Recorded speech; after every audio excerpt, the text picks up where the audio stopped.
welcome to Flicks on Tap. Ooh, different cadence today. Instead of welcome to Flicks on Tap. It'll change with the mood. And I am excited for today's episode. This is one that I knew we were going to get to eventually.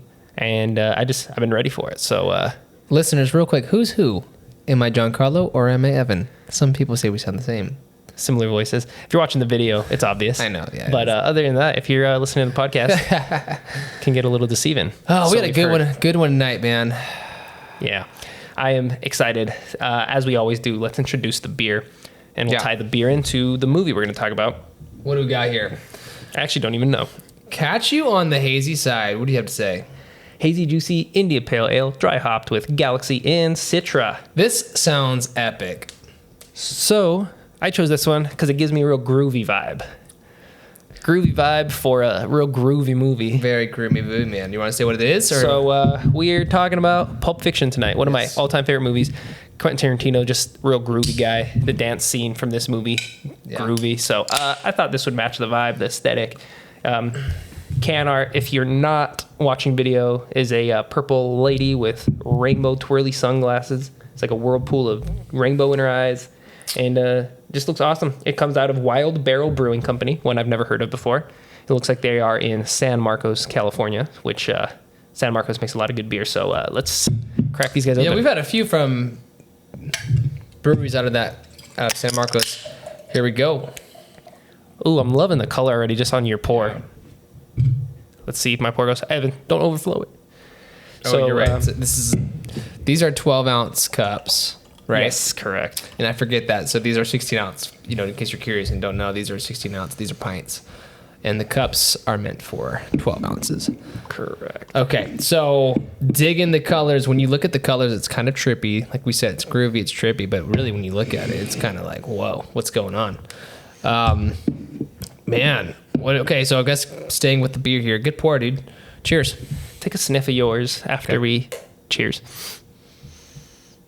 It smells good. It smells refreshing. Kind of like what fruity. I expected it to smell like. So what is interesting to me right now is that the color is nice and hazy. Completely hazy. Not see-through whatsoever. But do you see those bubbles? It looks really carbonated, which is interesting for a hazy like this. They usually look pretty solid like juice, you know what I mean? Yeah. So let's go ahead and get started tasting this guy out. You mean the bubbles coming up the cup? Yeah, you see that? It looks really carbonated. Yeah. That is weird. Do you taste carbonation? No, it's good. It's a good beer. I got to go back in there for a second taste. It's good, but it has a very interesting aftertaste. Not bad, but like it doesn't match, the aftertaste doesn't match the initial taste. I mean, I don't know if that's typical, but this doesn't taste like I normally would assume a hazy to be like. Yeah, it's a lot. I think it's a lot hoppier than a normal hazy. Oh, okay. Ooh, look at that. That's what you're saying. I think my can froze a little in the fridge. Maybe that's what's going on. Maybe. Yours looks fine though. Sometimes my fridge will freeze some of the cans if I put them too far in the back. Oh, okay. But anyways, let's get into this exciting movie. There's so much to talk about when it comes to Pulp Fiction. Pulp Fiction, dude. What year did that come out? 94. So we hit the 30-year anniversary. That is the 30th this year. And there is so much to talk about, from the production to Quentin Tarantino himself to the actual content of the film. You could probably make a whole podcast series just about this movie. Wow. It is just so epic in every imaginable way. It's full of controversy too. We watched it the other night. It's a crazy movie. Probably, would you say that in terms of overall, I don't know what it is that I'm trying to say, like something that's vulgar, something that is pushing the envelope or whatever the word is, pushing over the edge, boundary. They're pushing the boundary. There you go. Yeah. Would you say that this is his most boundary pushing film? It depends what you think of that. So there's a lot of scenes in there which, of course, are going to be considered like disturbing. And I think at the time that it came out, it was a lot harsher. He always refers to how the 80s and the 50s are, and when I say he, I mean Quentin Tarantino. He always refers to how the 80s and the 50s were the most boring times in cinema ever. So the fact that this movie came out right after the 80s is also very,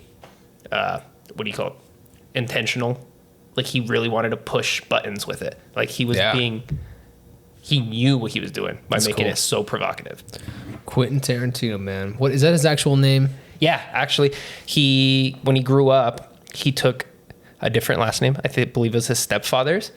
And then when he got older, he decided that his dad's Tarantino, actual dad's last name sounded cooler. And so he took it back. That's cool. It does sound cool. It's got a nice ring to it. Tarantino. So you're telling me, just to recap, you're saying that the 80s were kind of a boring time in film, relatively speaking, right? Yeah, I mean, like if you think about coming from the 80s, or coming from the 70s, going into the 80s, we had movies like Taxi Driver. Right. Where the end is just a complete bloodbath. And we go into where like bigger movies in the 80s are like Back to the Future or Indiana Jones was the 80s. More family-friendly movies where they were just commercially accessible to a lot of people. Oh, I see. So when you say boring, you mean not so unique and interesting, but more so, like you said, commercialized. Yeah. So it was coming from a place where they were just trying to reach the biggest audience possible. Popcorn. Yeah, exactly. Like more blockbuster kind of. And Tarantino actually calls what we're in right now, he calls it the second part of the 80s. Whoa, it's like a wave. Because we have all those like Marvel movies and stuff that are coming out that aren't really doing the same thing that he used to do. So it's mirroring the second part of the 80s. Yeah, so he's calling it the 80s part parallels. 2. Wow. Yeah, that's how you're first. I think he said that on Joe Rogan's podcast, which is a really good listen if you're into him or his movies at all. You get a lot of insights just listening to him talk, and he can talk forever. He has his own podcast now, which you got to consider how cool that is. It's a director who does his own podcast about movies. Yeah. That's awesome. And he's really got some crazy insight. I heard it from your introduction of it to me, and man, when you said you can talk forever, he can talk forever. Oh yeah, he doesn't stop. He's like a motorboat. Like his steam doesn't run out when it comes to talking about movies. I wonder if that's like just an IQ thing. Like, is that also like, is there an IQ measurement that's related to creativity?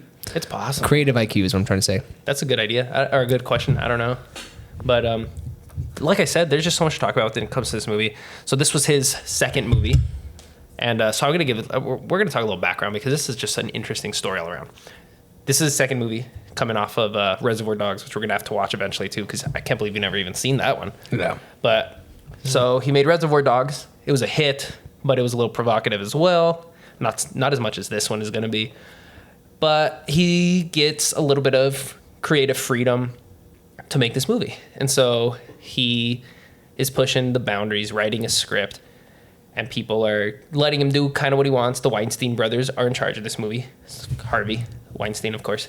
And he's kind of pushing back and forth with Quentin Tarantino. But somehow Quentin Tarantino pushes through all the pushback that he was getting. And he gets this movie made exactly how he wanted to, which is why it's so boundary pushing, like we were saying.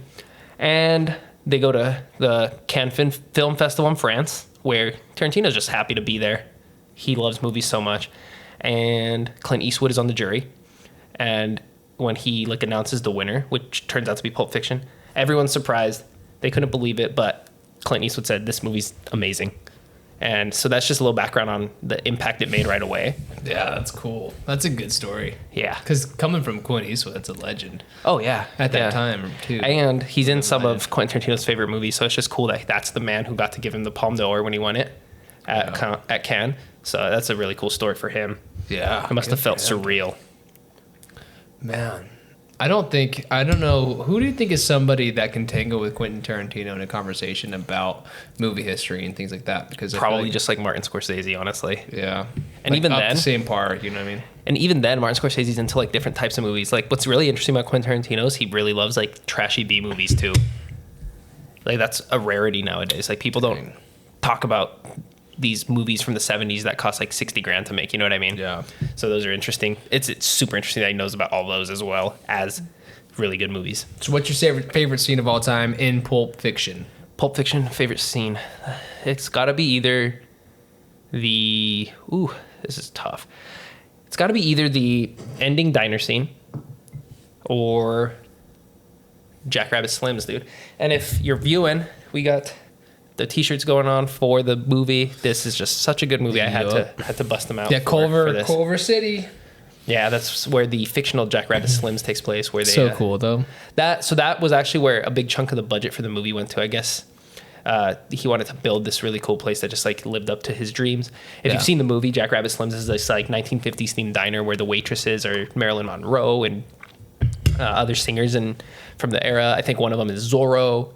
We have Ed Sullivan as like the host, and it's just a really cool place. They eat in like old Cadillacs. That must have been Quentin Tarantino's like dream come true making that scene. Oh, for sure. Like I said, that's where a lot of the budget of the movie went to. So when Pulp Fiction came out, do you think it did a lot of money in the box office? Oh, that's a good question. I should have looked that up. I didn't think about that. I think so. I think it was a movie though that just had such a big impact right away. Like, I mean, it made him who he is today. You know what I mean? Yeah. Like you say his name, most people know who he is. True, for sure. Even if you don't know what he looks like, you know what and you he's done. You also hear people talking about how they had heard of Reservoir Dogs, but they never seen one of his movies until Pulp Fiction.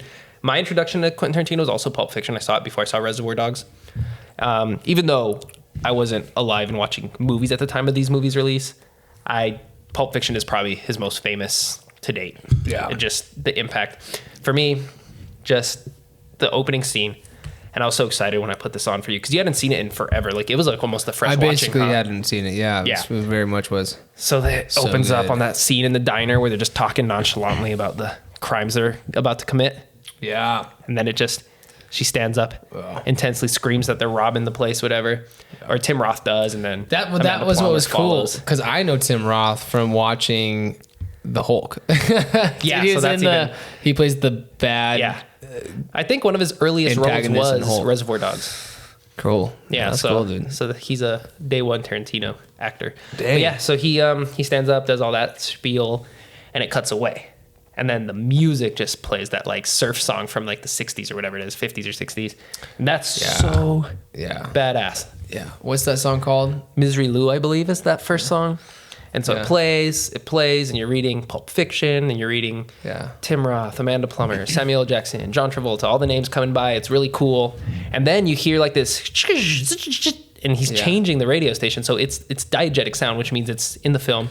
The people in the car that we're about to join are changing the radio station, and you can hear it. I think this was one of the first times they played with that style of sound editing in movies. Oh, so you think this is kind of a revolutionary thing? I think so. I'm not sure. They call it like Radioscape or something now. But anyways, he does that again in Once Upon a Time in Hollywood, which is super cool. But so you hear the change of the radio station while the title card's still going on. So kind of like, upon first watching, you're kind of like, what's going on here, right? Yeah. And then we go into the car with Jules, which is Samuel L. Jackson, and John Travolta's Vincent Vega. And they're talking about Amsterdam, Europe. Super cool scene. This scene, honestly, made me realize how cool conversation could be in a movie. Yeah, because it's a long time of them talking, but it works. It works. They say some interesting stuff about the metric system, how they can't have a quarter pounder in Europe. Oh, yeah, they were going off on the. And it's just some cool, smart stuff. Yeah, the Royale with cheese. That honestly inspired me, like, to think about the way you write dialogue in a movie altogether, because it's just interesting, and they're not talking about anything. What makes me wonder is like how did Quentin Tarantino, how did he come up with that? What experiences did you have? So I'm glad you brought that up. So that whole Amsterdam thing came up because off of the success of Reservoir Dogs, he said, I'm going to go live in Amsterdam for like a year. Oh, what? That's where he wrote the script for Pulp Fiction, is he was living in like an apartment in Amsterdam. Whoa. Yeah. That's a fun fact. So you were saving that for the podcast, weren't you? Yeah. So it's just like all this cool information that is in his story is him. That's awesome. Like he is his characters a lot of the time. And his characters are fully fledged individuals usually, which is what I really like about him. Like, we'll get into Once Upon a Time in Hollywood when we do that movie eventually. But he has like biographies written for the characters.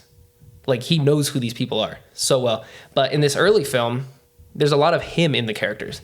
So, like, Vincent Vega's character, there's a lot of him in it. She calls Uma Thurman's character calls him an Elvis man later.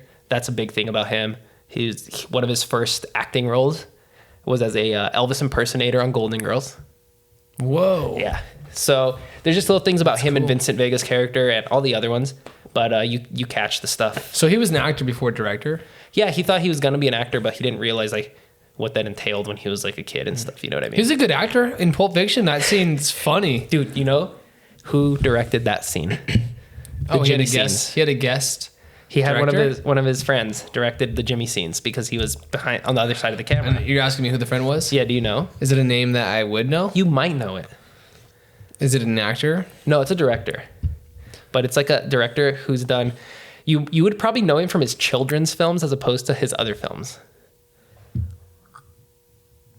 Hit me, dude. Yeah, I'll spend too much time. Yeah, I know you would. It's you know who Robert Rodriguez is? No. Director of Spy Kids. Oh, And whoa. Shark Boy and Lava Girl. Whoa. But more famously at this time period, he was also an independent director, and he made Mariachi.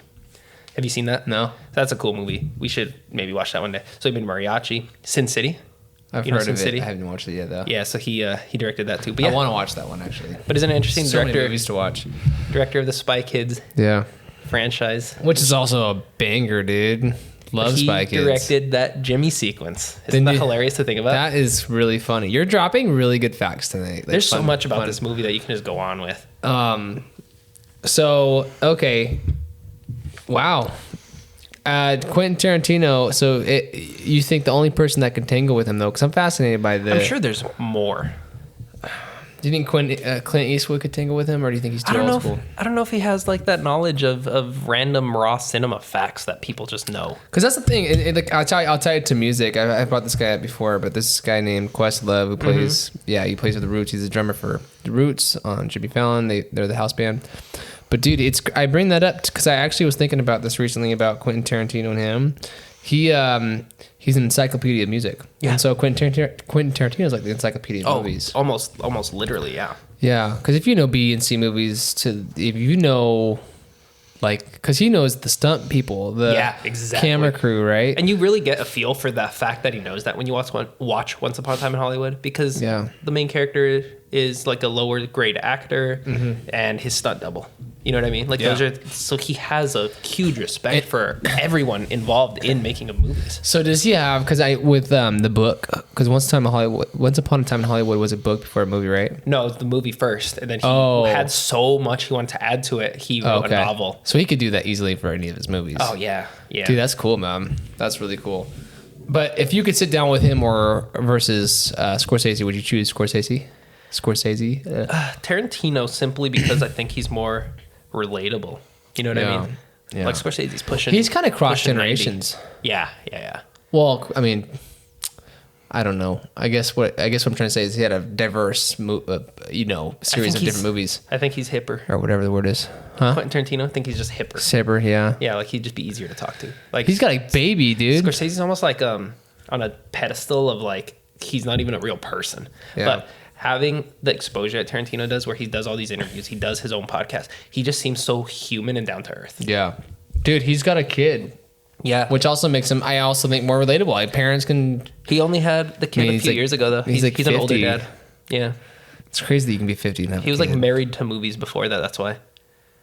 Yeah. I think he said that before, where that was his one and only focus. But wow, that's crazy, man. Yeah. But he's also probably very honest about it. So whoever's with him probably knows, like, hey, this is... Yep. I know a family friend of mine who used to do like deliveries or something around LA, and he had a delivery one time, and he found out he was delivering to Quentin Tarantino's house because the pussy wagon from Kill Bill was in the driveway. No way. So he like has that thing, and I mean, I actually don't know what you're talking about. Cause I haven't we'll seen see it eventually.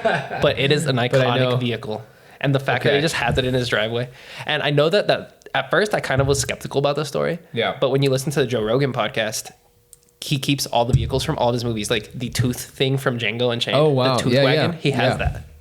That's cool. Yeah. So he keeps everything. That was oh man, we'll have to get into Django Unchained probably next That's week. its own episode, dude. That's yeah, an we're even gonna longer save movie. that up. Yeah. That's a good one. Man, yeah, that's cool. I think that what I'm so amazed by was the fact that he created a fictional, we already said it, but let's talk about this. Your mind is so powerful that you come up with a fictional diner in which probably checks off the boxes of everything you want a diner to have. Oh, yeah. In his position, but he does it. He freaking does it. And he probably spent, like what you said, most of the budget money on that or something like that. I want to say just to build the props and stuff was somewhere over $100,000. Just to like build the props crazy, up and stuff. man. Yeah. Wow. That's cool. So he's got to be a guy though who's really cool about like he's probably like respects the cameraman. He respects the everybody. No, he said one time he worked at his video store back in the day. Anyone who knows his story knows he worked at a video store, and that was his favorite job before directing. That's awesome. Worked on a commercial for someone who was like a director for TV shows, and he was a customer at his video store, and he was like, "Hey, do you and your pal over here want to work on the set for this thing?" And they were like, "Hell yeah, of course we want to." And somebody on the set made them clean up like dog poop off a lawn so they could shoot. And Tarantino was like, if I'm ever up there, man, I'm going to be the one cleaning the dog poop off my lawn. And then I guess in a scene in Pulp Fiction where they go to Lance's house, the drug dealer, when they're filming outside, there was dog poop on the lawn and he cleaned it up. So he lived up to it. I missed that scene. That's cool. Yeah. You know the scene where he crashes the Malibu into the house? Yeah. I guess there's like a dog poop in the lawn on that for when they were going to film that scene or something. Wow. And so when they were getting ready to film that scene, he cleaned up the dog poop because he said he wasn't going to do that to his crew. So do you feel like you can spew these kind of facts out for other movies, or is this like the movie you have the facts for? Because you're dropping like so many fun facts, dude. So this It's movie... Quentin Tarantino, so... This movie and Reservoir Dogs to me are super inspirational because of the fact that he did them just out of pure love, and he was a nobody. He was an absolute nobody, especially for Reservoir Dogs. So I know a lot about the background for these just because the story of the movie itself is like as impactful as the movie, in my opinion. It just shows that anybody can do it. What's the budget you think on the movie? I think it was 11 million.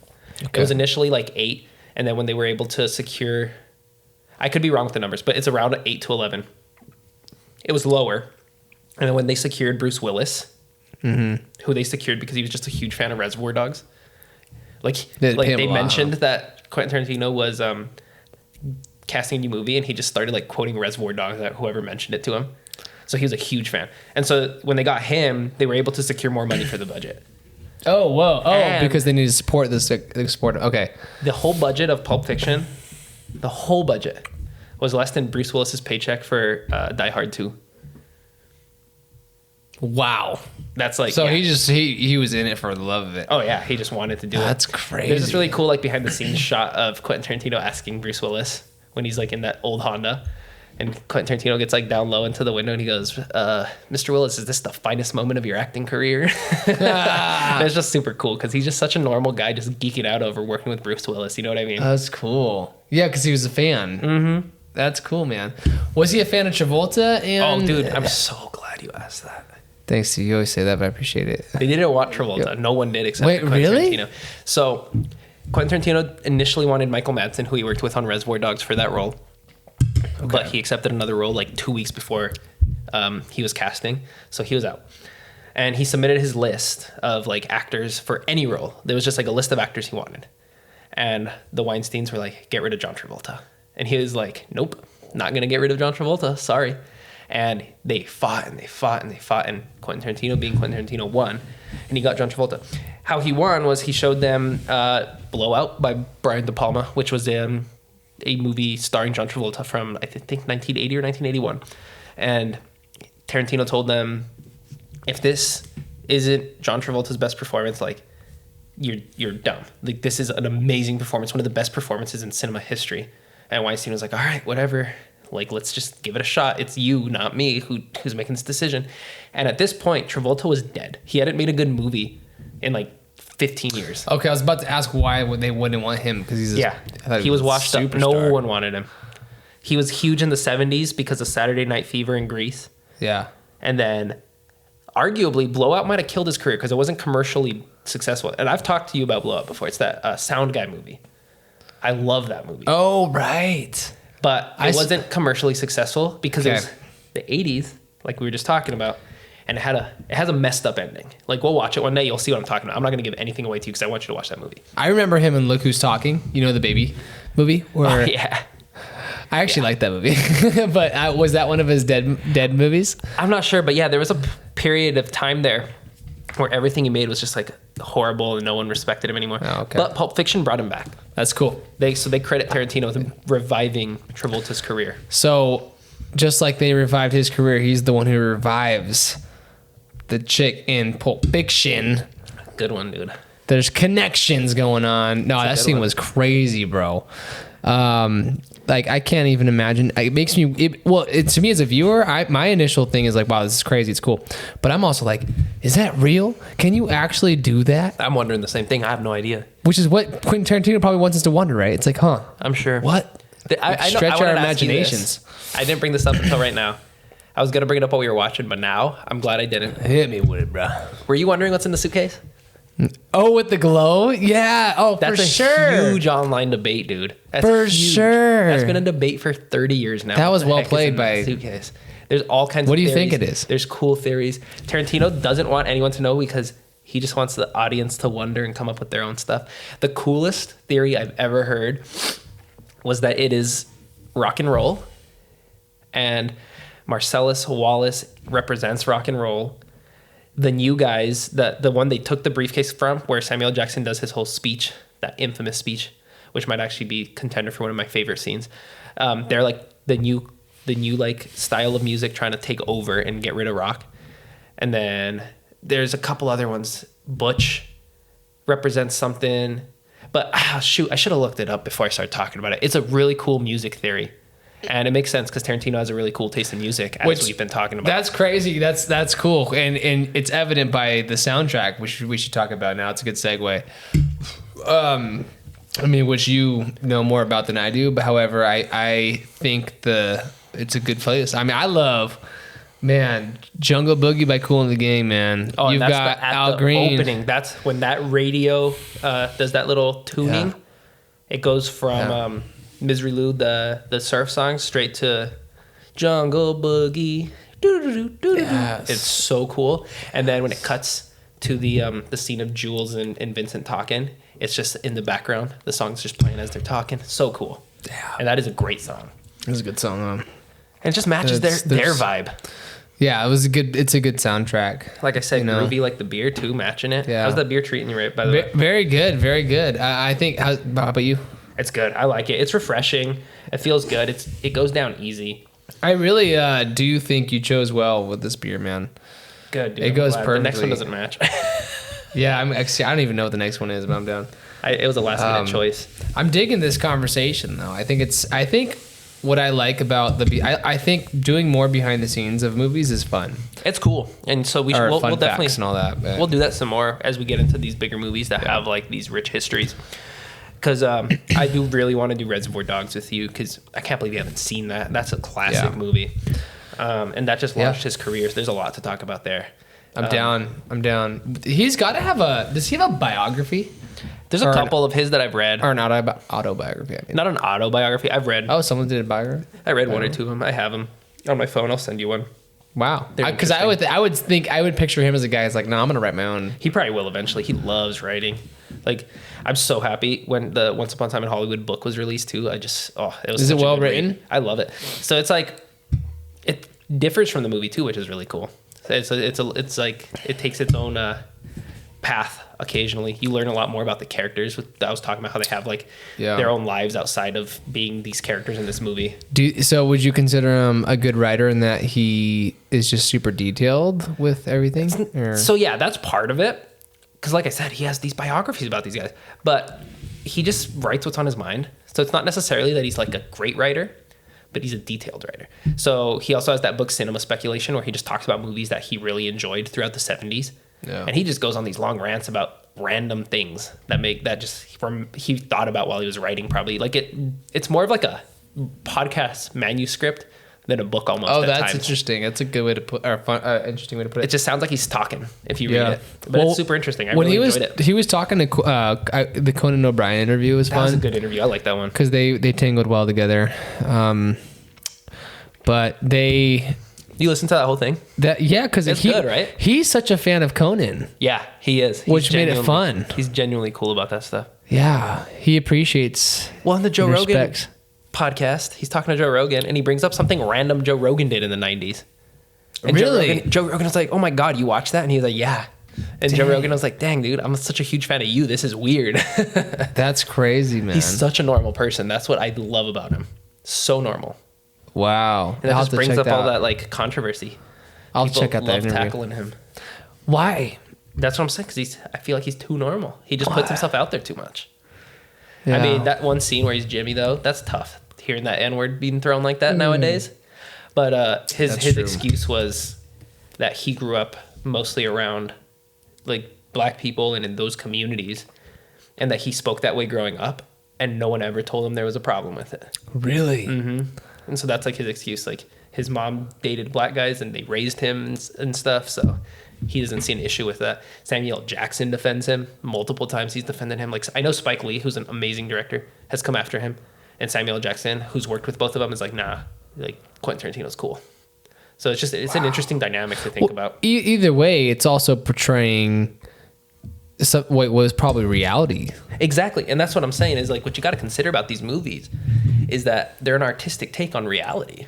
Mm-hmm. Like if you look at his dialogue is some of the most realistic dialogue in movies. Like I said, two hitmen going on a job talking about burgers. Yeah. Like in most movies where we get hitmen, they're talking about their work and that's it. But is that realistic? Yeah. You know what I mean? Like you can't tell me one guy gets back from Amsterdam, the other guy's not like, how was Amsterdam? Do you know what I mean? So it's just so realistic that it's just, it makes sense. Yeah. No, I'm glad you mean it's a good thing to say stuff like that. Yeah. No, you definitely have to, if you're listening, you have to really understand that. But at the same time, yeah, the guys using these words are portrayed as the most horrific monsters in the world, right? Yeah. Like, spoiler, if you haven't seen the movie 30 Years On, sorry, but Vincent Vega blows a dude's head off and treats it like nothing. Like accidentally shoots him in the head, and Jules is like freaking out, and he's like, "What? I said I was sorry." Mm-hmm. And the dude's head is all over the car. Mm-hmm. So they're bad guys. You're not supposed to, even though you find yourself liking them as the story proceeds, they're bad. They're bad people. Yeah, that's a good. I'm glad you brought that up because it's easy to like the charisma that you kind of see. Yeah, which is kind of and John Travolta's charisma in that movie is wild. But Quentin Tarantino does an amazing job with that. Like in Inglourious Bastards with our evil. The evil Han, yeah, but he's so charismatic that you're like, I like this guy. That is the most evil thing that's ever existed as a Nazi. Yeah. Which is what Conan O'Brien and him were talking about. They really dove into his ability to make you like the guys who are bad. Well, Quentin Tarantino said he wasn't going to make that movie unless he found the perfect actor. And he almost didn't find Christoph Waltz. Like, Christoph Waltz was a tiny TV actor in Germany. Wow. When he found him. Well, he's so brilliant. Speaks like so many languages. And he's so a talented. Fantastic actor. Wow. And then, like, just his role in Django. I can't imagine anyone else playing King Schultz. Yeah. Which is also funny because you're playing this guy who's kind of likable for the right reasons, and then you're playing a guy who's likable for the wrong reasons. Yeah, exactly. Or so, likable. He's not likable for the wrong reasons, but he's likable with very evil background. He's likable, and you have to check yourself on why you like Charming. him. Like, he's charming, and it's like, wait a minute, I shouldn't like this guy. No, I should hate this guy. You should hate this guy. So that just speaks to his tone, his ability to act, because it's like you're portraying something that's probably not able to be portrayed by others. So I see why he's doing that. That's crazy. Anyone who's listening who appreciates film, I really am curious your thoughts. Like if you're willing to engage with us on this. This is the stuff that's like really fun to hear feedback on, because I can only imagine people who are acting what their perspective is on that guy. Cause it's like how do you accomplish that? No, yeah, that's a feat. That is a feat. That's cool. Sure. And also the writing is like, that's cool that he was looking for that. Yeah, exactly. In the Joe Rogan interview, he goes into his writing process a lot, which is super interesting to think about. He talks about how he approaches a scene, and if he doesn't sell himself on the opening scene of a movie, he'll discard the whole script, which is why his openings are so intense. And looking at Pulp Fiction, that opening is wild. Yeah. Nobody move, this is a robbery. And then it just takes off with the crazy music, and oh my God, so cool. Yeah, full circle too. Yeah. Spoiler. The chronology of the whole thing being out of order was pretty impactful when it came out as well. I think that was shocking. Was that revolutionary? I think so. Because you see that now with movies like all the time. New Year's Eve. Like, you know those movies where it's like you're... So like people always point to the fact that like Citizen Kane did it in like the 40s. I haven't seen that movie. Or 50s. I like that movie. That's a good movie. But anyways, it didn't really do it the way Quentin Tarantino did it. So yeah, it's out of order because it shows flashbacks and stuff, but that's flashbacks. That's different. In Pulp Fiction, Vincent Vega dies in the middle of the movie, but yet he's in the final scene as well. Like that doesn't happen in Citizen Kane. Citizen Kane, you know what the ending is already, and you just find out his life through flashbacks. Yeah. And so when people say stuff like that, no, flashbacks, memory, that's different. having these convoluted storylines that all tie into one at the end is just so crazy, because to think about that, like think about the way that Butch and Vincent Vega meet in the bar with Marcellus Wallace in that one scene. They stare each other down. Mm-hmm. Do you realize that in like 20 minutes, Butch is going to kill Travolta? Yeah. Like it ties together so nicely. Yeah. And they hate each other. I still don't know why he doesn't like Butch in that scene though. Right? It's interesting. And there's this theory online that when Travolta goes to buy drugs from Lance, he's telling him, oh, somebody scratched my car, right? Like, I wish I could have killed him. You remember that dialogue? Yeah. I wish I could have caught him. I do remember that. There is a theory out there that Butch keyed the car after that interaction at the bar with Marcellus. Oh, that's a good theory. Yeah.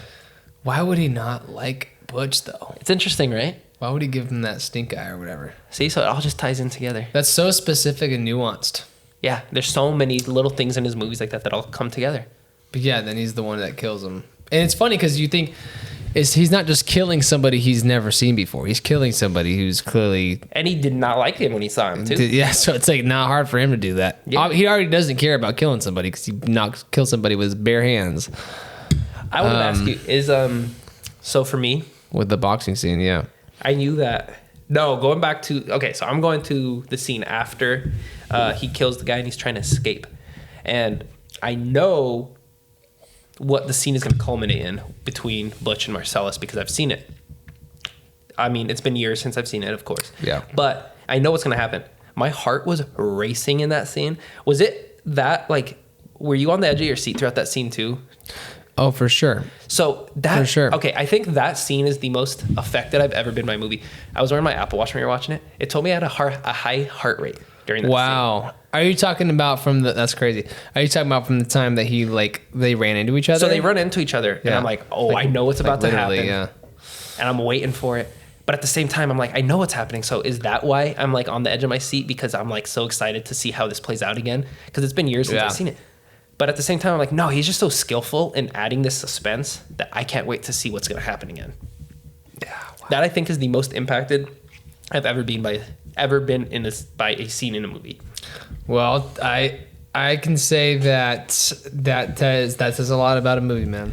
The only other time I felt any type of impact in that way, like physically, was the first time I watched Clockwork Orange. Have you seen that? No. That's an interesting movie. But some really messed up stuff happened. And right when it happened, there was an earthquake. And it scared the living hell out of me.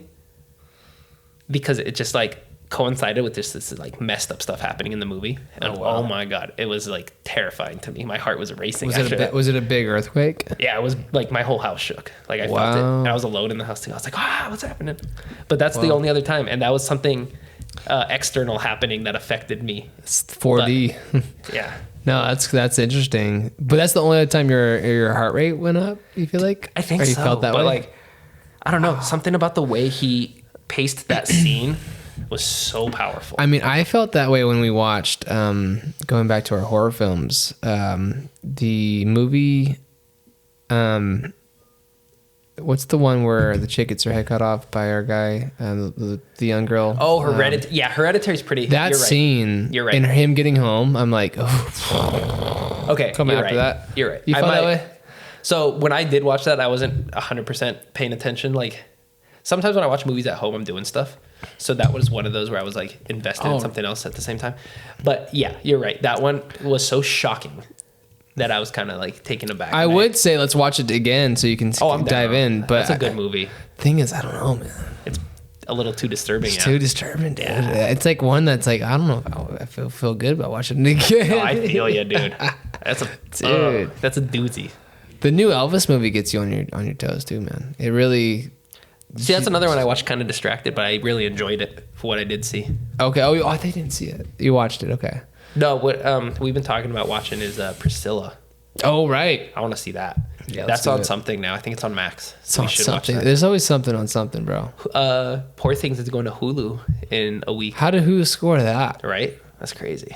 But I love Poor Things. That's a good one. Well, we'll find out what they do. Yeah. Because that's interesting that they're locking those contracts in before the Oscars. Because it's like, oh, you don't know what's going to... People got to watch them. People got to watch them to see what's going on. I really hope Zone of Interest goes on something before the Oscars. I want to watch What's that. Zone of Interest? I don't even know what that is. That's the what I was telling you about, the the Auschwitz officer who like builds a house outside Auschwitz. Yeah. I want to see that really badly. And I believe the actress from Anatomy of a Fall is also in that movie. Dude. That movie sucked. I don't know why we hated that movie. I can't find other people who dislike that movie. Like, I'm looking at reviews and everyone loves it. And I was just like, I was so bored. Mm-hmm. So bored.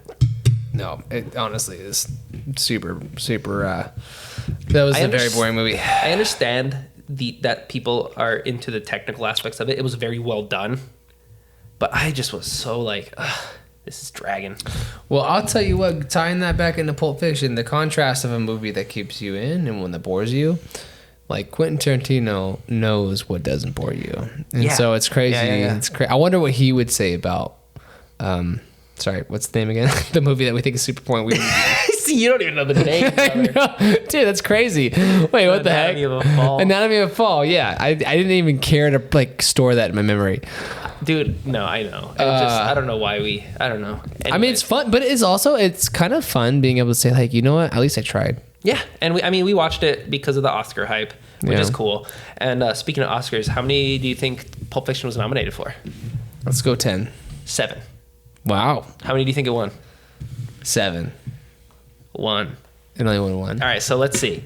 I want you to tell me which one you think it won. Oh, man, well... So I'll tell you what it got nominated for as soon as I find it. Give me 1 sec. So 7 in nominations. What do you know, the beer, dude? Yeah, I'll go grab it right now. While I'm thinking. Okay. I'll talk out my thinking while we're doing. Talk out your theories about everything from sound design all the way down to screenplay, all the way to acting. Think about all the Oscars it could have won. Think about it but out loud. But it won one thing. And it won 1. And so you have to really think about what it won. Okay. Well, in our last episode, we talked a lot about cinematography. So I'm thinking, like, in my mind, cinematography, because there were some really cool visuals in that movie. And if you've seen that movie, you probably can be specific about that. But the thing is, the screenplay. I think the screenplay, if I was Quentin Tarantino, I almost feel like I should be looking at the camera for this, since you weren't there. If I was, thanks, dude. If I was Clint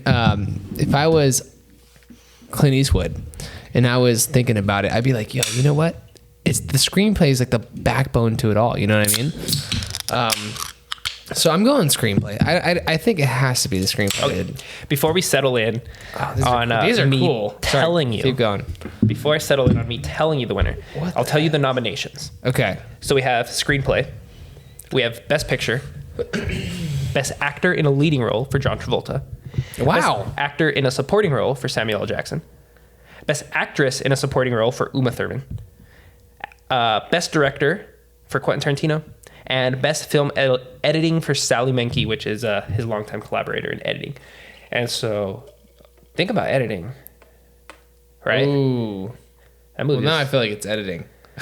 Okay, I'm just messing with you. Did you You were give right. It was screenplay. It was? It was screenplay. Oh, okay. I'm so proud of you, dude. That was good. I mean, I feel like that to me was pretty evident because the writing's so good, which he wrote it. He wrote and directed it. it. Yeah.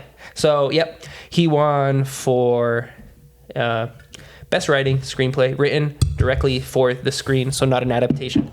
Quentin Tarantino and Roger Avery, which was his writing partner. There's a huge backstory between this Roger Avery, Quentin Tarantino situation, which I feel like needs some addressing. But before we do that, let's talk about this new beer. Okay. So we got Deep Sea Ducktion Grapefruit Double IPA from Abel Baker Brewing Company. We love Abel Baker. Abel Baker's cool. And I've tried this one, so I'm just going to give you that thought. Okay. It is very strange for a double IPA. So okay. I'm excited to see your initial thoughts on it. But a very nice orange color, nice head. Okay. Cool art. So it's a deep sea duction. So we got like a old school steampunk kind of diver. And he's reaching for a rubber ducky because Abel Baker's, like, what do you call it? Like their mascot is a duck. And then it has a really cool deep sea fish that looks like it's going to eat him. Grapefruit Double IPA. This is definitely a fun can. I mean, I love the can. That's why I grabbed it. We love the can art. Can I read the blurb? Hit it. Here we go. Your thirst for adventure sends. Geez, sorry, it's so small. It is tiny. Your thirst for adventure sends you diving into the deepest depths of Earth, searching to discover the unknown. A glimmering light stands out in the darkness and catches your eye. But beware, your quest for hidden treasure may leave you lured in forever. So that's part of it. But that's cool. Yeah, I mean, so it's fun. This is an 8% beer. So it's a little heavier. It's fun and funky, which I think goes with the movie night. Yeah, exactly. It's fun. It's entertaining. It's cool. The 8%. I don't know if we said it. The last beer we had was 7.5. Yeah. So kind of heavier tonight, but a little bit heavy. They're both pints too. So we have 32 ounces of beer going down tonight. But going back to going down. Going back to the whole situation with Quentin Tarantino, Roger Avery. Apparently, they wrote the script together. There's like the whole boxing story, I guess, was Roger Avery's creation.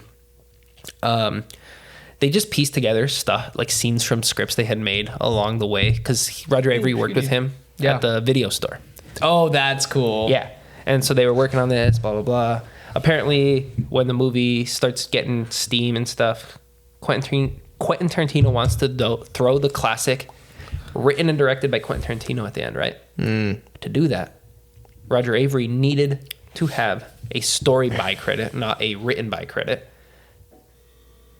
Tarantino hit him with the lawyers.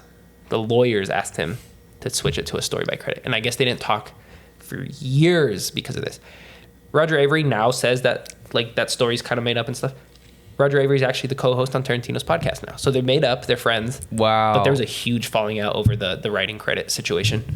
And that is a sensitive topic, and it always has been between people who write screenplays just because of the whole like accolade situation, winning. I mean, they won the screenplay award together. It's listed on IMDb as them both winning. It says both. Okay, that's so good. It's a big deal, and they were insanely close, and they didn't talk for years over it. But he did get credit for the Oscar. Yeah, I think he went up and he won I think he accepted the award, and he said something like, "I won the award. This is cool. I gotta go pee now." Something like that. Really? Roger Avery, yeah. But did he actually write more than just that scene about boxing? Well, if you think about the whole Gold Watch story, I think that whole story is his. Oh, okay. So everything really like, pertained to Bruce Willis was Butch's character. I believe so. I believe like Butch is his creation almost. That's cool. Which is obviously a heavy hitting part of the movie. Big part of the movie. So how do you feel about this? almost like in essence. Yeah, 100%. There's like three main characters. It's like Travolta, Uma Thurman, and Bruce Willis, essentially, right? Right, yeah. I know. I didn't realize how not small, I shouldn't say that. I didn't really consider that Samuel L. Jackson was not a lead. Well, but I understand. He was so impactful in the role he had, though. Like, his speaking, his dialogue was so good. Yeah. Like, he had a huge role, even though it's technically supporting. Yeah, which is understandable when you compare it to what you're seeing on screen. Yeah. Because the screen time and all that, but... Well, dude, this is interesting beer indeed. I don't think I've ever had a grapefruit flavored or noted beer before. Okay, so that's what's funny is a lot of beers are. Really? Yes, and that's why this one caught me so off guard when I first tried it. This one is so grapefruit forward.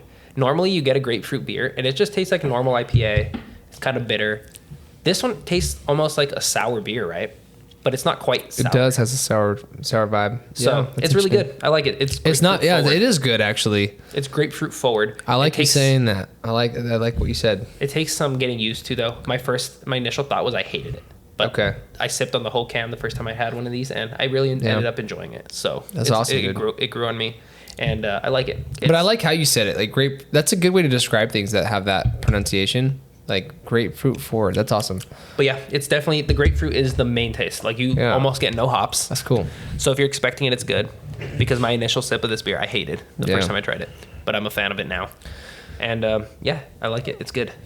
I like it. It's good. I missed something, dude. I love it, man. You got a good speaking voice, dude. I'm telling you. I've been telling Giancarlo this for years. Just kidding. For years. I've known you for 6. I don't hear it, dude. What was that? I don't hear the good. You got no. It's good, man. You're because it's kind of like when you have them like certain things fit in certain cases, right? Like certain things are fit for certain things, and I feel like your voice is fit for talking on a podcast. It's kind of weird to describe, but well, maybe that means the podcast will be successful. Yeah, maybe. Let's get our. I think this episode's gonna be fun. I think a lot of people are gonna like it. We got to figure out how to get this episode out there, because this is a good one. This is something I'm really passionate about. I just looked I know. Looked into Tarantino a lot. I love him. And it's evident, and I think that's part of what makes it even better, because I can tell you care, and I care, because I'm honestly stoked about the way you're talking about it. Yeah. Or not just about what you're saying, but the way you're talking about it. It's fun. Yeah. And we've been talking about doing a whole like Tarantino day coming up. That'd be fun. I've done that in the past. I did that years ago before Once Upon a Time in Hollywood. Once before The Hateful Eight even came out. So I'm super excited to do it again with these 2 new movies that I did into it with. Like, we got to do it in order to. We got to go Reservoir Dogs to Pulp to Jackie Brown, which you haven't seen Reservoir Dogs or Jackie Brown. I know. Or Kill Bill. Yep. And then Inglourious Basterds is next. Django, Hateful Eight, and then I totally missed out Death Proof. Death Proof's another cool one. Sounds cool. Yeah. So it's just, he has so many cool movies. I don't think he has a bad movie. Just know if we watch it, I'm going to be, definitely eating popcorn. I feel like, because normally that warrants it, dude. It's like I would go to the movie theater and buy a large popcorn and walk out just so we can have that for the day. I love, when it comes to good movies, you got to have good snacks. You got to get the Dune popcorn bucket. Have you seen that? No, is it cool? It's just lame. It looks weird. You'll see it one day. I didn't like Dune 1 though. Me neither. I told you that. I started it. I got bored. So even though Dune 2 is getting such good reviews, I don't know if I'll even watch it. Because I don't want to sit through one again. I think you can't help but be curious, right? I'm so curious. It's the highest rated IMDb movie. Yeah. So like Pulp Fiction is number 8 on the IMDb top 250.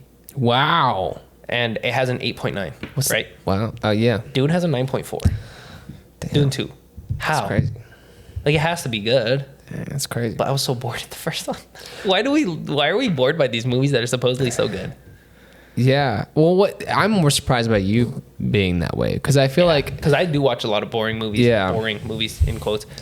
Well, you have such a more you see the movies like way more than you see so much more in them than a lot of people, just from your experience, right, and your passions. So you pull out those certain flavors that people might miss and whatever. But I don't know, man. I feel like there was just something about the pacing of it that was, the pacing was bad. It was just and some people are into it. And they're like introducing this world, and I couldn't get into it. Like movies like The Hobbit, Lord of the Rings, Harry Potter, they introduced the world in such an awesome way, and I just felt like that was slow introducing its world. Star Wars, way they introduced Star Wars in episode 4 in 1977, it's so cool. That's an old movie, you know what I mean? Get right into it.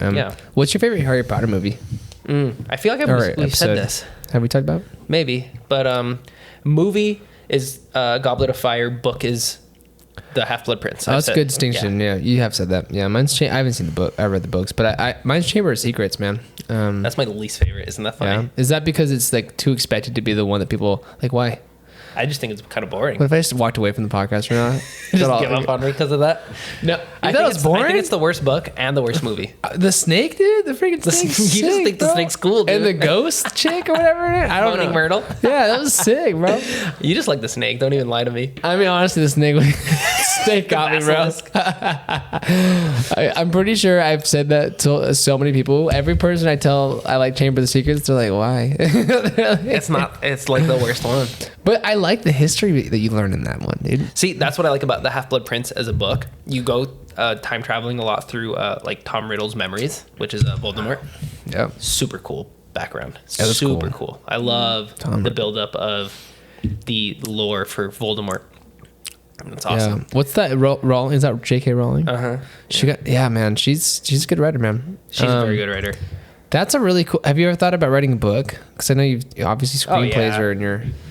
Yeah, I just never actually tried. I have so many endless scenes for screenplays written and no complete screenplays. Do you think you can tell? Okay, well, let's go back to that, and then I have a question for you. But like the screenplays, don't you ever pull from guys like Quentin Tarantino and feel like, you know what, if he did, I gotta do it, man? See, I do feel like that, but I feel like once I start writing, I feel like it's too like cliched or too similar to something that I really enjoy. I feel like I have a hard time distancing myself from the stuff I enjoy. You don't think Quentin Tarantino felt that way though? Dude, but he straight up admits that he's like just stealing from amazing movies. So, okay, I have to tell you this right now. Come on. In Pulp Fiction, the dance scene in Jackrabbit Slims. Yeah, good scene, dude. The dance scene in Jackrabbit Slims is almost shot for shot from 8.5 by Federico Fellini. Oh, let's see. I don't know what you're talking about. Yeah, no one knows what I'm talking He's about. pulling so deep. He's pulling so deep. No one knows. Yeah, yeah. No, most people don't understand that. Like, you have to be a super big film nerd. That's a movie from Italy, from like almost 100 years ago at this point, like 80 years ago. And you knew what this movie was before he mentioned it? No, so Quentin Tarantino actually introduced me to a lot of these movies, but I like those movies as well, so it worked out. So I didn't know that scene was from 8.5. But when I was in film school, I was like, I gotta watch 8.5 because Federico Fellini is just a classic director. And I'm watching this dance scene in 8.5, and I'm like, holy crap, I've seen this exact scene before. And it was this dance scene from Pulp Fiction. Yeah. So it's this movie from, like, I want to say it's the 60s. I could be wrong, but it's a black and white movie from the 60s. And what do you call it? When they open the briefcase and it shines on Vincent's face, that's a direct shot from Kiss Me Deadly from 1955. That movie's phenomenal. Like, we should watch that too. It's just, and then when Butch sees Marcellus, you know, when he's driving and Marcellus is walking in the crosswalk and Marcellus looks over at him, that is another shot for shot thing from Alfred Hitchcock's Psycho. So he steals from these movies, but I just feel like, is there room to be taking from movies and putting them into new movies? You know what I mean? Or is that just overdone? I mean, I think yes. You think there's room to keep doing that? Well, I mean, it'd be different if you were like, hey, I'm going to take Quentin Tarantino's shot and take that, like, almost like going to just like the become point. super meta. Yeah, like freaking Inception, but for different shots of movies. Hey, that's pretty cool. I like that idea. I mean, I don't know. For me, it's almost like you're paying homage, right? That's exactly what he says. I'm glad you said that. That's exactly what he says. Yeah, that's right? so cool. Okay. Because if anything, you're bringing up relevance to it. If someone finds it, and if someone doesn't find it cool, they take their own new interpretation. But no matter what, like, if you look in the world of music as a musician, I think about that all the time. I always wonder, like, did I steal a melody? But the reality is, there's only so many things you can do that are going to you're eventually going to cross into a territory where it looks the same, sounds the same. That's true. But you have a different tone to it. You have a different speed to it. You have a different message. Like, no matter what. Or you pay homage. I like that. It could be intentional. Yeah. So I mean, cool. Dude, I mean, that's not. So I'm happy you brought that up, because I think you mentioned that to me before and I forgot you said that. But it just, if the greats are doing it, dude, you know, you do it, bro. Yeah, but no, people always give him crap for stealing, but he says it's he's paying homage to the great movies. I think that's great. A lot of the lines too are directly out of movies, like when Butch has the samurai sword to Zed, and he's like, "You want that gun, don't you?" That's a direct line out of a John Wayne movie. So many lines from that movie are right out of other movies. And obviously, if he's doing it that much, you can tell he actually is paying homage. Because if it was an issue, he would be like, you know, I'm going to back off. He'd be hiding it. But no, he's straight up about it. He said all the best artists steal.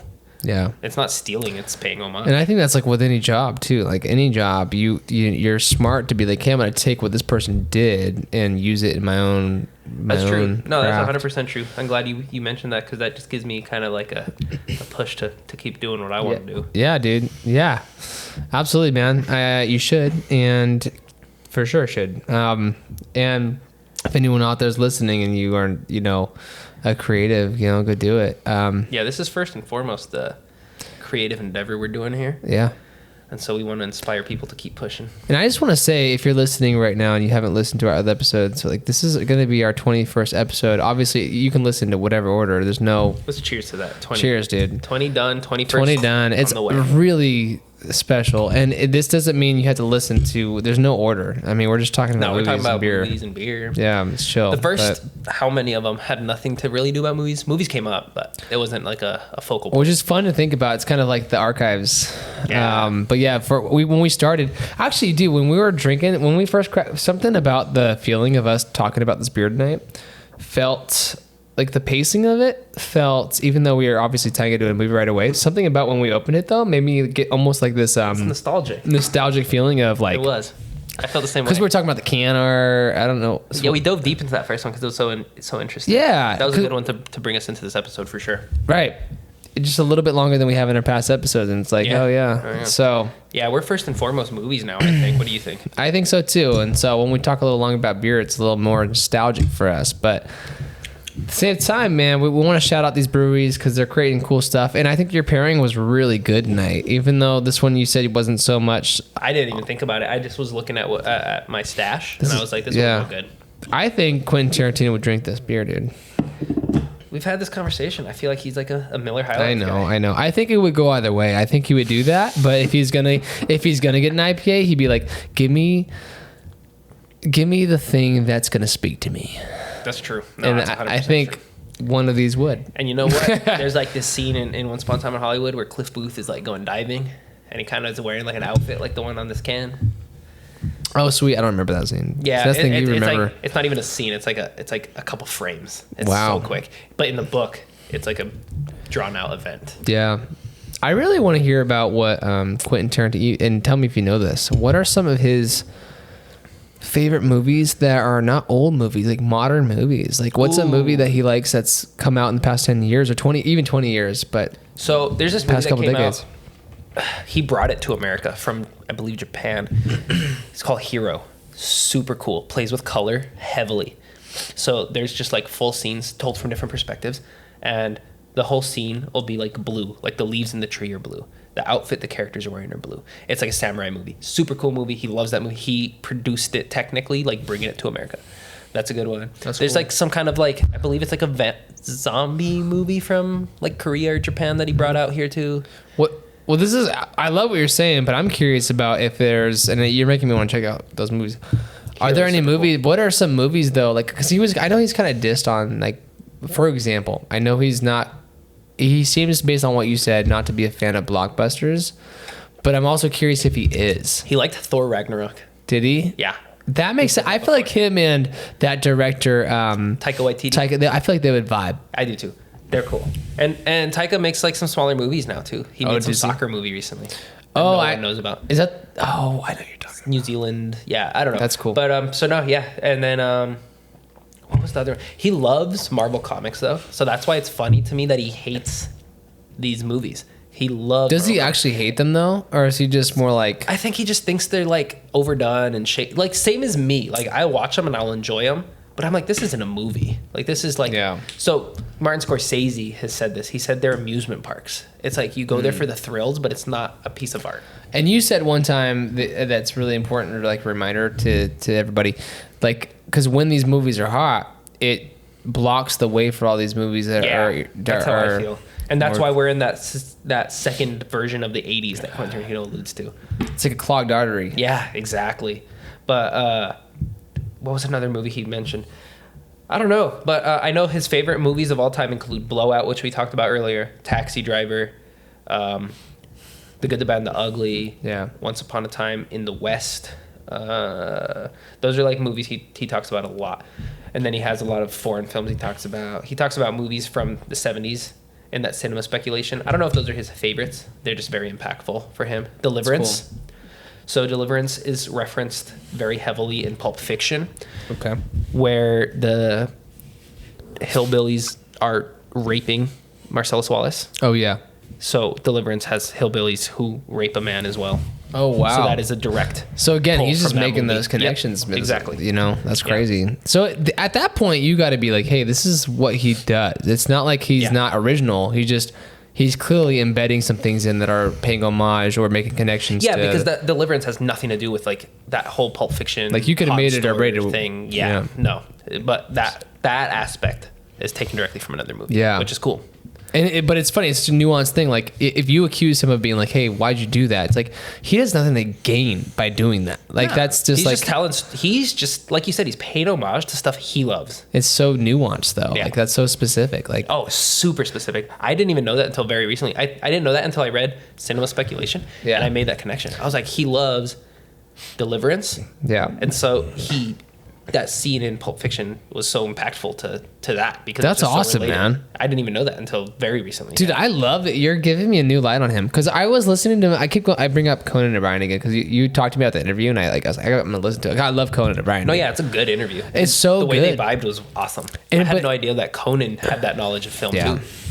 I know. If you, I feel like Conan's almost like a TV show equivalent to Quentin. Not equivalent, he but like after hearing that interview, he seems like it in terms of writing because he wrote for The Simpsons. Yeah, and SNL and all that. But do you feel like there's? I want to ask you a question because I feel like people who are like Quentin or Conan have a wittiness about them. Oh, 100%. But do you think wittiness is a skill you learn, or do you think it's kind of something you just absorb as you grow up? So I think some people have it, and then I think some people adapt it from interacting with media a lot. So Quentin Tarantino said this thing about how when he was growing up in the 70s, watching all these TV shows, he felt like that really allows him to relate to people who grew up during that time. And he knows a lot of people who grew up around the same time as him, whose parents didn't allow them to interact with these television shows and stuff. And he says that just damaged their ability to interact with their peers later in life.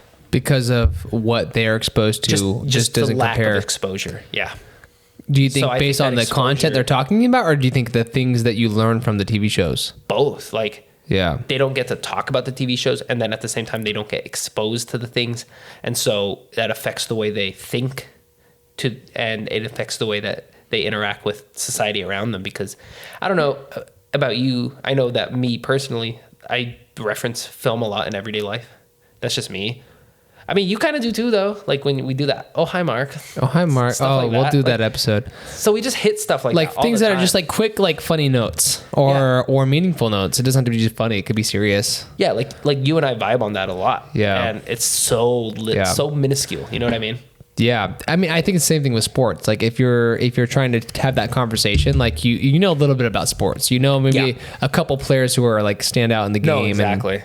I get that. People who are shielded from all that can't really participate in like modern conversations about 100%. pop culture. It's not even just pop culture. It's like just in general. Like, do you know a little bit about movies? Do you know a little bit? Yeah. Yeah. Like, that's interesting. Like for me, sometimes I actually had an experience a long time ago where I was meeting someone through a friend, and I kept asking them about movies, and the person was like, all you're doing is like talking about movies. And I was like, that's how I interact with the world, I guess. Yeah. I didn't know that. I didn't realize that until someone told me that.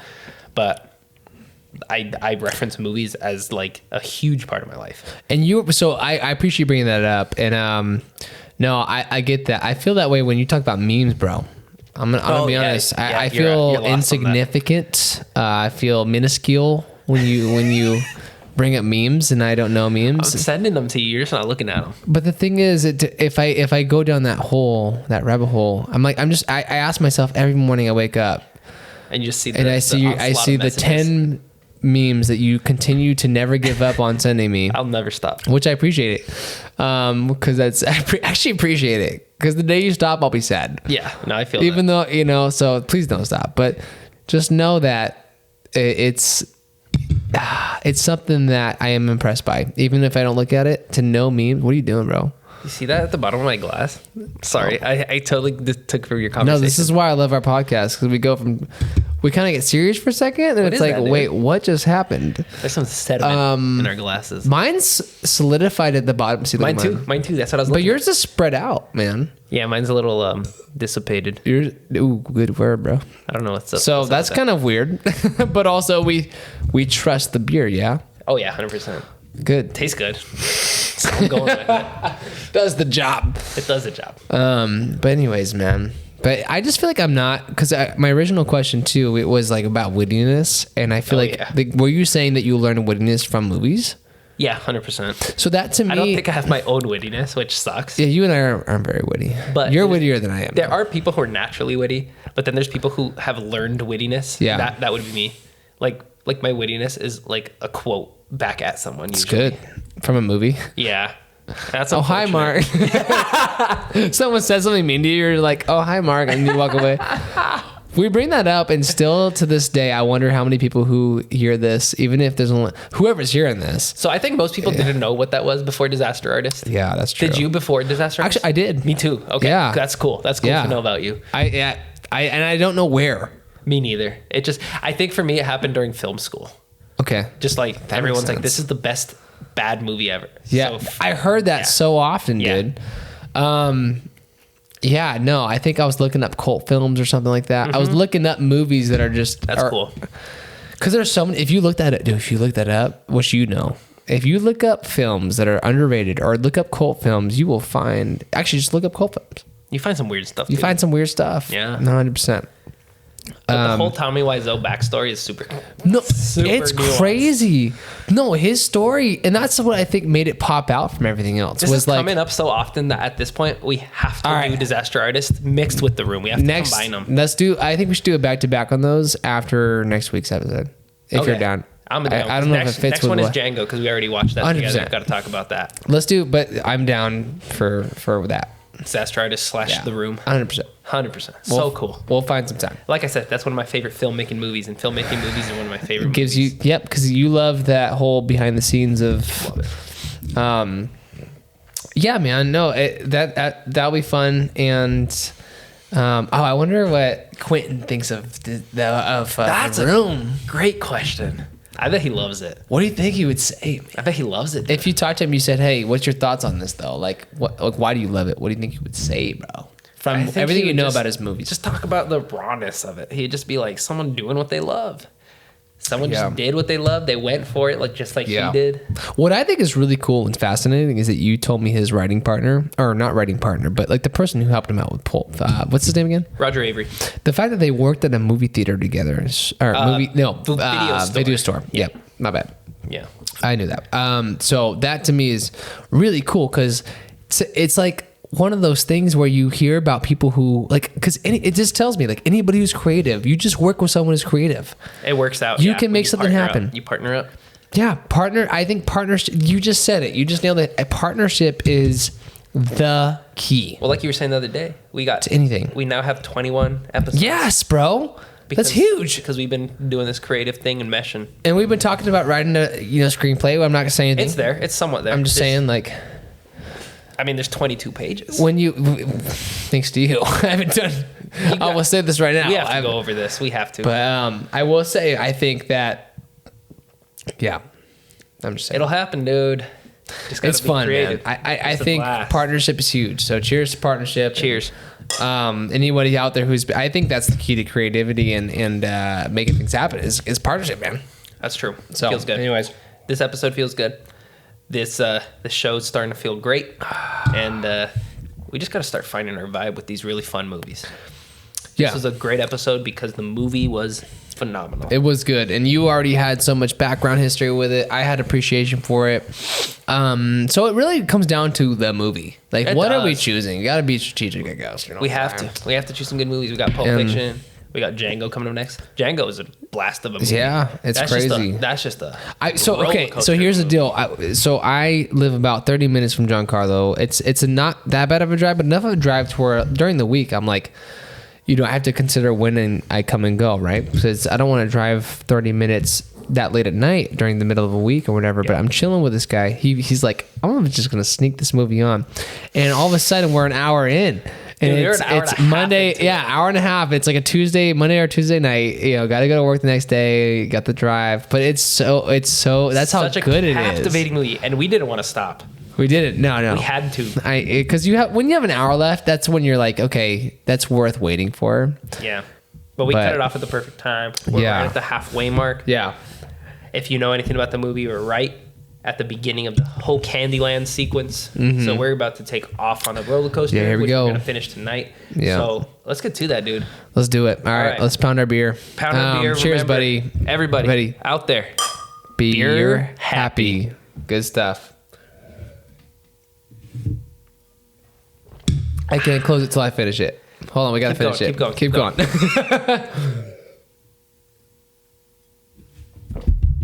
All right, later. Peace.